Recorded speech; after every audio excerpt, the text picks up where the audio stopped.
Good afternoon বন্ধুরা।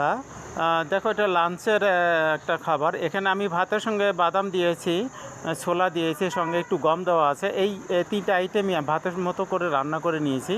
তো এই ভাতের সঙ্গে একটা সামুদ্রিক মাছ আছে। এই সামুদ্রিক মাছ এবং ভাত, এটা তো মনে করো যে শক্তিবোধক খাবার। এবং সঙ্গে টমেটোর একটা সবজি রান্না করা হয়েছে, টমেটো আর গাজর দিয়ে। তো এই সবজিটা এবং এই খাবারটা মনে করো যে খেলে শারীরিক কাজে তুমি শক্তি পাবে এবং যে কোনো কাজই করতে পারবে। শরীরে একটা যে কোনো কাজ করতে শক্তির প্রয়োজন আছে।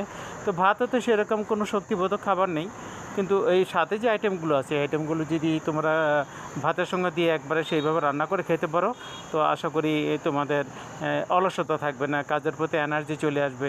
তো এরকম হেলদি খাবার খাওয়ার চেষ্টা করো সবাই। আশা করি তোমাদের খাবারটা পছন্দ হয়েছে। তোমরা একটু লাইক শেয়ার করে দিও। সবাই ভালো থেকো। আল্লাহ হাফেজ।